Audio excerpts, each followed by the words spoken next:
Heureux de vous retrouver pour vous informer à la une de cette édition.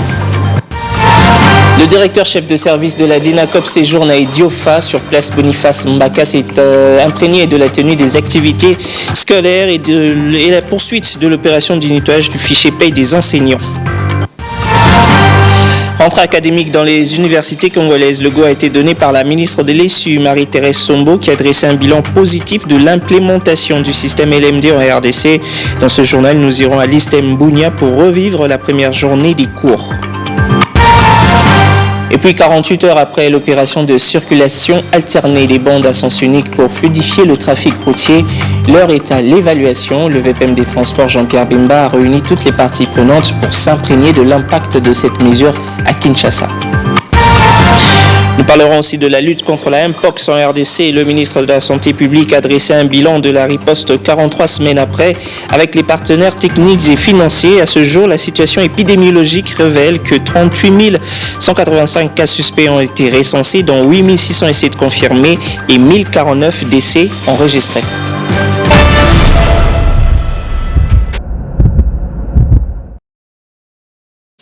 Mesdames et messieurs, bonsoir. Débutant par l'itinérance du directeur chef de service de la DINACOP à Idiofa, Boniface Mbaka, il séjourne pour une double mission, s'imprégner de la tenue des activités scolaires et poursuivre l'opération du nettoyage du fichier paye de la DINACOP. Depuis Idiofa où il séjourne, le directeur chef de service de la DINACOP poursuit une mission d'inspection, s'imprègne de l'organisation des activités scolaires dans cette partie de la province du Kwilu à Idiofa. Le numéro 1 de la DINACOP, Boniface Ngapembe Mbaka, a visité plusieurs écoles de la place, dont le complexe scolaire Monseigneur Moko, le lycée La Koulanza, Notre-Dame, sans oublier l'école primaire Idiofa et Epetomisa. À l'issue de cette itinérance, Boniface Mbaka s'est dit satisfait et encourage les élèves et enseignants. Autorité des tutelles, son Excellence Madame la ministre d'État, ministre de l'Éducation nationale et Initiation à la nouvelle citoyenneté nous a envoyé pour faire un constat. Est-ce que réellement ce qu'elle a entendu, la réalité est telle? Et nous avons vu, les amis ont échangé avec nous, toutes les couches de Kwilu 3, éducation Kwilu 3. Nous avons vu et nous avons échangé autour de quelques petites observations et questions. Cette visite s'inscrit dans le cadre du dialogue permanent instauré par la ministre d'État à l'Éducation nationale, Raissa Malou.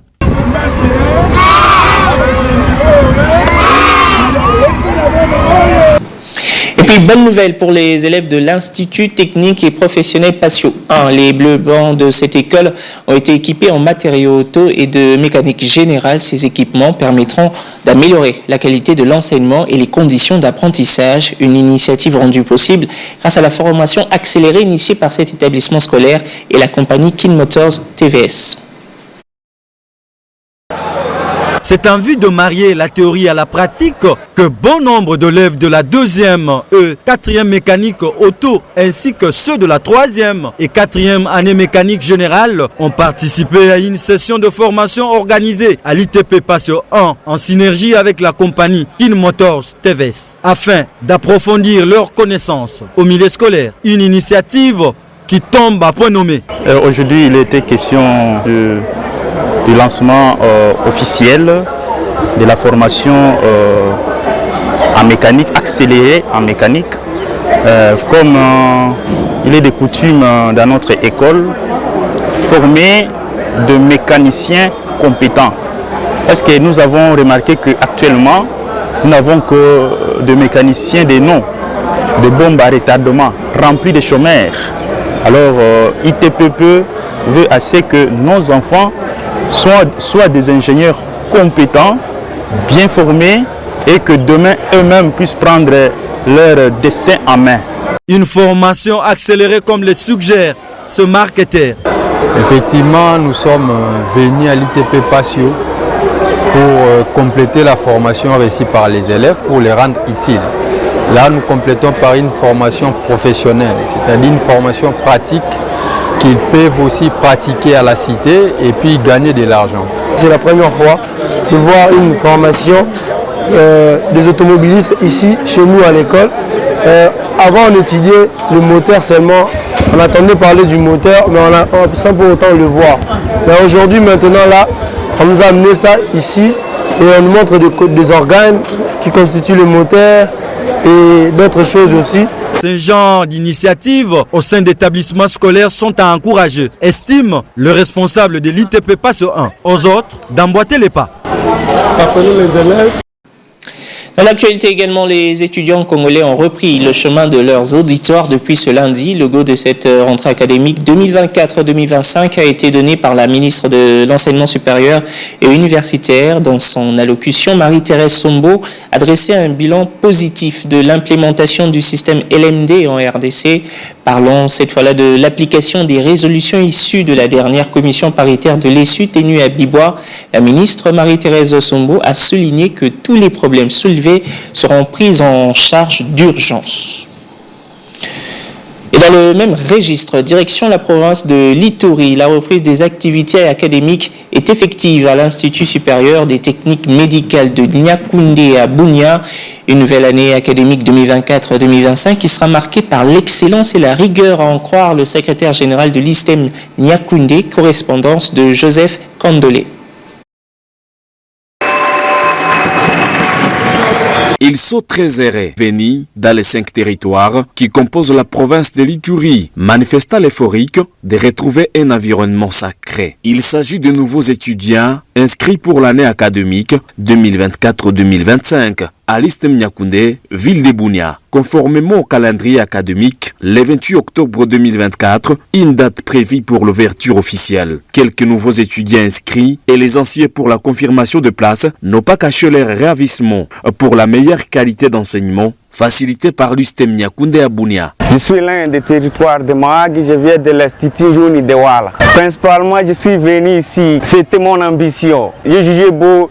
C'est ici, ça devrait être la meilleure institution que je peux avoir l'éducation. Pour mes confrères de Mahagi, je peux les souhaiter de venir ici. Je suis arrivé à l'ISTEM pour continuer avec mes études en master filière de épidémiologie. Ma motivation pour l'ISTEM Niakoundé, c'est la qualité qui fait la différence. Je viens du complexe scolaire Nelson Mandela. Et j'ai trouvé qu'à l'ISTEM Niakoundé, il y a la formation de qualité, d'une très bonne qualité par rapport aux autres universités de Bunia. J'étais bien intéressé par la discipline. Par ailleurs, le chef de travaux, Underoso Kameli Issemundeke Elizin, le secrétaire général académique de l'ISTEM Niakoundé, parle d'un choix exceptionnel opéré par les nouveaux étudiants. Les comités de gestion s'engagent à ne pas le décevoir. Ils ont fait leur meilleur choix de venir étudier à l'ISTEM Niakoundé. Et le comité de gestion s'engage à ne pas les décevoir. Et notre formation est une formation professionnelle. L'ISTEM Niakoundé fait la fierté de la province de l'Ituri parce que c'est la première institution d'enseignement supérieur technique médical qui a été créée depuis 1994. Il est à signaler que, sous le directeur général Moutronigo Maurice, les professeurs associés qui a lancé officiellement les activités d'ouverture au nom de la ministre de l'Enseignement supérieur et universitaire à l'ISTEM Niakoundé, dans un culte organisé à l'occasion de l'ouverture officielle. Et puis vous le savez, la Commission nationale de prévention routière a appliqué l'opération de circulation alternée des bandes à sens unique en application des mesures prises par le vice-premier ministre au ministre des Transports. Ces mesures visent à rendre fluide la circulation routière à Kinshasa. Mais que pensent les conducteurs de cette mesure? Lydie Malé et Aloïs Pimangou ont fait le constat sur terrain. L'opération d'alternance à sens unique de circulation routière aux heures de pointe dans la ville de Kinshasa, capitale de la République démocratique du Congo, a débuté depuis le week-end dernier. De nouvelles directives ont été prises par le VPM en charge de transport, Jean-Pierre Bemba, pour fluidifier le trafic routier dans la ville de Kinshasa. Ce lundi, aux petites heures de la matinée, le commissaire provincial de la police nationale Blaise Kilimbalimba était sur l'avenue de Tourisme pour inspecter cette première étape de vulgarisation. C'est toujours dans le cadre de l'itinérance annoncée. Nous sommes présentement dans la commune de Ngaliema, où en plus de la lutte contre les embouteillages, qui est partie d'ici afin de soulager l'avenir du tourisme de la rive. Nous sommes allés un peu plus loin, c'est-à-dire ici à Pompage, car on ne doit pas défendre l'objectif dans l'objectif. Réguler le trafic sur le tourisme, dire son origine ici au rond-point Pompage. Il faut d'abord contrôler ces ronds-points, ces carrefours, pour enfin s'assurer qu'on peut gérer l'avenir du tourisme. De leur côté, la population estime que cette opération n'a pas été une réussite pour cette première journée. On a préféré 80 jours, il y a une station de campagne, ça combi, on a 80 jours, mais 80 jours, on a les sous-sous,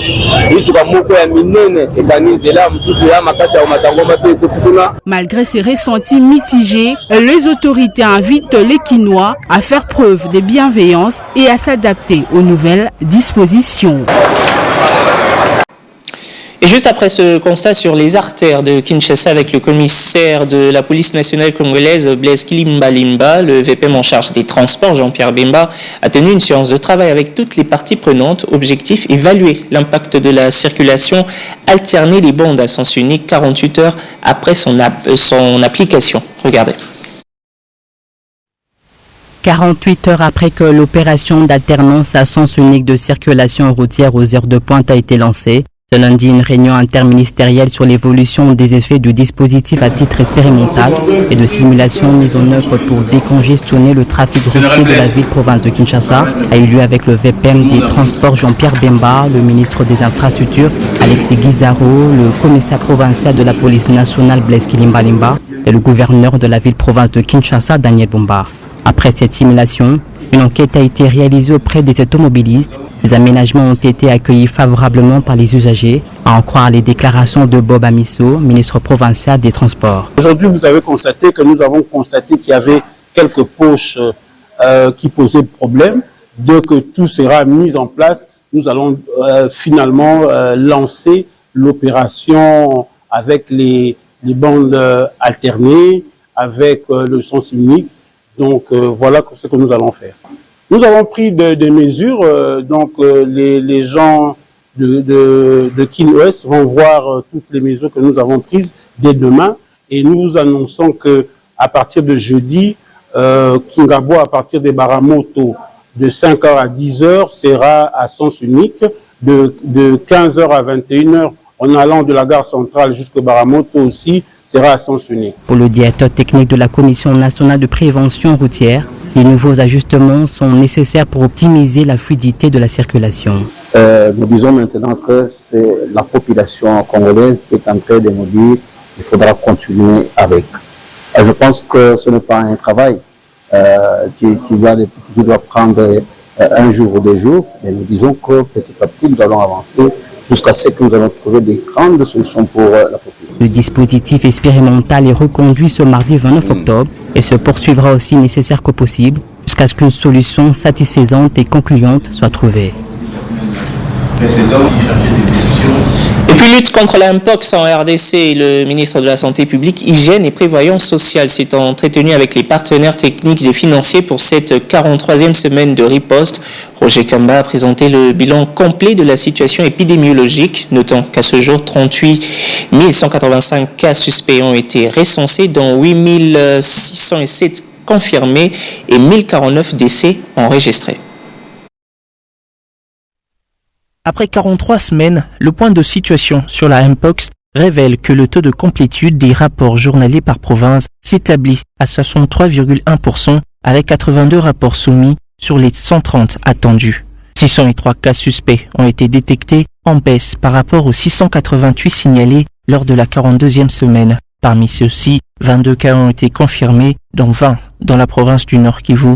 Pour comparaison, la 42e semaine avait enregistré 122 cas confirmés, dont un décès d'une femme de 34 ans dans le centre de traitement de Wangata, Aussi, les données indiquent une concentration des cas dans les directions provinciales de santé du Sud Kivu, Nord Kivu, Équateur, Sankuru, Chwapa et Sud-Ubangi qui ont cumulativement enregistré 76,1% des cas suspects et 94,1% des décès de la semaine.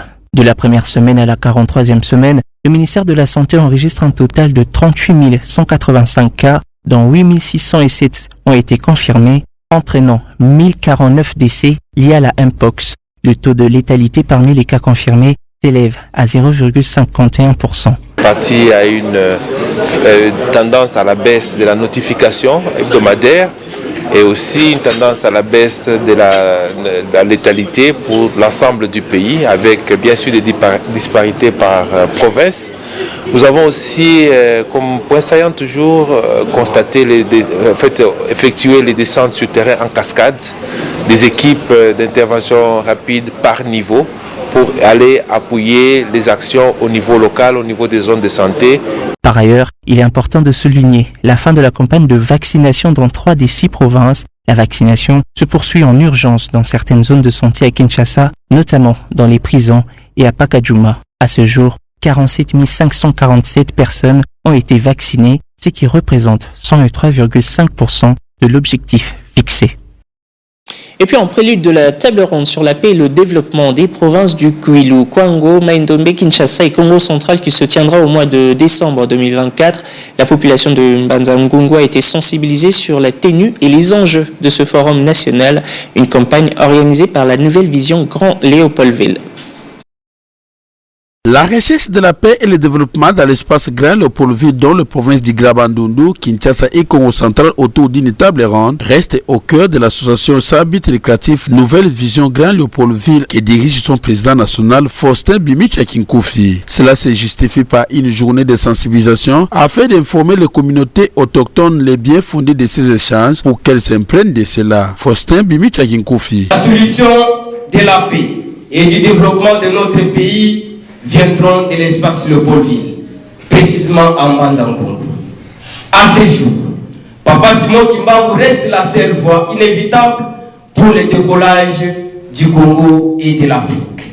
Raison de notre présence ici. Il a par ailleurs expliqué les objectifs de cette table ronde qui réunira plusieurs personnes qui des fois ne se regardaient plus dans les yeux et vivaient dos à dos. La table ronde pour la paix et le développement de la Grande Léopoldville a pour objet promouvoir l'unité et le bien vivre ensemble parmi les filles et fils de la Grande Léopoldville. Identifier les opportunités à court, à moyen et à long terme pour le développement de l'espace Léopoldville en particulier et de la RDC en général. Valoriser et vulgariser les cultures de l'espace Léopoldville dans leur diversité respective, notamment les cultures Mandombe, les Kikongo et j'en passe. Réconcilier les figures emblématiques de l'espace Léopoldville, Simon Kimbangu, Joseph Kasavubu, Antoine Kizenga, Pierre Moulele, Daniel Kanza, avec l'histoire présente de notre pays. Une question qui intéresse au plus haut niveau l'administrateur du territoire de Mbanza-Ngungu qui d'ailleurs encourage l'initiative, Willy Mankumbani. Quand on parle de la paix et du développement, c'est un thème qui nous intéresse tous. Par rapport à la paix, on ne peut pas laisser la tâche celle au chef de l'État, son Excellence Félix Antoine Tshisekedi Tshilombo. Nous qui les représentons dans nos milieux respectifs, nous pouvons toujours l'accompagner. Ici de préciser que les assises proprement dites se tiendront au mois de décembre 2024 prochain en Kamba sous la bénédiction de son éminence Papa Simon Kimbangu Kiangani, représentant légal de l'église kimbanguiste. Ce 29 octobre, le monde met un accent particulier sur les accidents vasculaires cérébraux. L'AVC a tué environ près de 30 000 personnes, soit 4,48% du total des décès en RDC, à en croire le rapport de l'OMS en 2018. L'attaque cérébrale étant liée à la santé de votre cœur et de vos vaisseaux sanguins, et il est nécessaire de les maintenir en bonne santé. Et donc, comment prévenir les accidents vasculaires cérébraux? Élément de réponse avec Sarah Meta. L'accident vasculaire cérébral est l'une des causes principales de causes de mortalité et des handicaps dans le monde. Chaque année, des millions de personnes en sont victimes. Et cette année, c'est sous le thème « Nous devons agir pour le cerveau », Pour s'y faire, des mesures préventives sont à la portée pour réduire considérablement le risque. Une alimentation équilibrée, riche en fruits, légumes, grains entiers et poissons gras peuvent être une solution pour les éviter.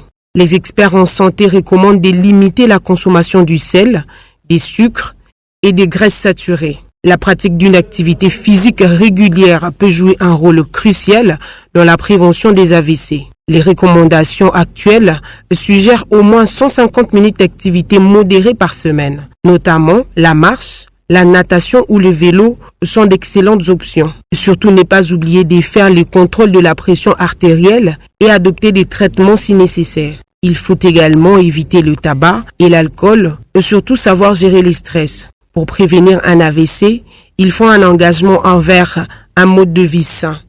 La sensibilisation et l'éducation jouent un rôle clé dans cette lutte. C'est l'heure à présent de votre rubrique La question aux écoliers. Bienvenue à la question aux écoliers. La question du jour était celle de savoir on distingue combien de mots en français et les citer. Voici les réponses des élèves. Qui sont les modes indicatifs, les modes impératifs, les modes partitifs, les modes infinitifs, les modes... On distingue 6 modes. Le mode indicatif, le mode participe, le mode indicatif, le mode infinitif et le mode... On distingue 6 modes. Les modes indicatifs, les modes impératifs, les modes infinitifs, les modes impératifs. Nous distinguons 6 modes, les modes indicatifs, les modes impératifs, les modes conditionnels, les modes participes, les modes impératifs et les modes Le français distingue 8 modes, le mode personnel, l'indicatif, le conditionnel, les subjonctifs et l'impératif. Le mode impersonnel, l'infinitif, le participe passé et présent et les gérondifs. Les temps, modes et voix jouent un rôle clé dans le français. Ils aident à dire quand s'est passée une action. De plus, le mode grammatical montre le point de vue du locuteur. On parle soit d'un fait réel, possible ou imaginaire. C'est ici que s'achève cette session d'information, mesdames et messieurs. Merci de l'avoir suivi. Excellente suite de programmes sur votre chaîne, la RT Éduc.